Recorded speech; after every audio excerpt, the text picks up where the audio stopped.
Chennai versus Keralam എന്ന് പറയുമ്പോൾ സാറിന് മനസ്സിൽ വരുന്നത് കാരണം നമ്മുടെ ബിസിനസ് ചെന്നൈയിലും ഉണ്ട് പറഞ്ഞ പോലെ തന്നെ നമുക്ക് കേരളത്തിലും ഉണ്ട്. അപ്പം ചെന്നൈ വേഴ്സസ് കേരളം എന്ന് പറയുന്ന സമയത്ത് സാറിന് മനസ്സിൽ വരുന്നത് എന്താണ്? ഓപ്പർച്യൂണിറ്റിയുടെ കാര്യത്തിലാണെങ്കിലും. അല്ല, ചെന്നൈയിലുള്ള പ്രത്യേകത എന്താ വെച്ചാൽ അതൊരു മെട്രോപൊളിറ്റൻ സിറ്റിയാണ്. അത് അവിടെ എല്ലാ ഭാഷക്കാരും കൂടെ ചേർന്ന ഒരു സ്ഥലമാണ്. ഒരു ചെന്നൈക്കാരൻ ആരാണെന്ന് ചോദിച്ചാൽ പെട്ടെന്ന് നമുക്ക് കാണിച്ചു കൊടുക്കാൻ പറ്റില്ല. അവിടെ മലയാളിയുണ്ട്, തെലുങ്ക് സംസാരിക്കുന്ന ആളുണ്ട്, തമിഴന്മാർ തന്നെ മറ്റ് ജില്ലകളിൽ നിന്ന് വന്ന് കുടിയേറിയവരുണ്ട്. ഒരു ലോക്കൽ ചെന്നൈക്കാരൻ എന്നതിനേക്കാളേറെ അതുപോലെ തന്നെ നോർത്ത് ഇന്ത്യൻസ് എത്രയോ പേരുണ്ട്. ഗുജറാത്തീസ്, ജെയിൻ, രാജസ്ഥാനീസ്, അങ്ങനെയുള്ള ഒരു മിക്സ്ഡ് കമ്മ്യൂണിറ്റിയാണ്. ഇവിടെ നമുക്ക് അങ്ങനെ ആയിരിക്കില്ല. ഇവിടെ നമ്മൾ റിലീജിയൻ വൈസ് നമുക്ക് വേണമെങ്കിൽ പറയാം 3 റിലീജിയൻ വളരെ സ്ട്രോങ് ആയിട്ടുള്ള ഒരു സംസ്ഥാനമാണ്.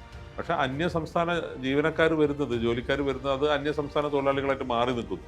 അല്ലാതെ കാണുന്നവരെല്ലാം നമ്മൾ മാക്സിമം നമ്മൾ ഒരു മലയാളികളുടെ തന്നെ ഒരു കൂട്ടായ്മയാണ്. എല്ലാവരും ഉണ്ട് ഇവിടെ, മറ്റു ഭാഷ സംസാരിക്കുന്നവരുണ്ട്, പക്ഷെ അത് കുറവാണ്. അപ്പോൾ ചെന്നൈയിലുള്ള ഒരു സാധ്യത ആ രീതിയിൽ കൂടുതലാണ്. അത് എന്തിനും അവരുടെ ജനസംഖ്യയാണെങ്കിലും ഏത് ജില്ലയിൽ നിന്നോ സംസ്ഥാനത്തു നിന്നോ എടുക്കുന്ന ആളുകൾ നോക്കിയാൽ അവരുടെ എണ്ണം കൂടുതലാണ്.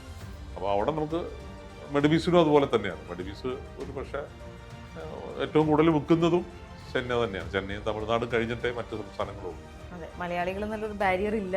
അങ്ങനെയല്ല, ഒരിക്കലും ഞങ്ങൾ അവിടെ ഒരു മലയാളി ബ്രാൻഡായിട്ടല്ല ഇതിനെ പ്രൊമോട്ട് ചെയ്യും. അതിനാ പേരിൽ അകത്ത് തന്നെ ഉണ്ടല്ലോ മെഡി മിക്സ് എന്നാണ്. അത് എല്ലാവർക്കും മനസ്സിലാക്കാവുന്ന കാര്യമാണ്.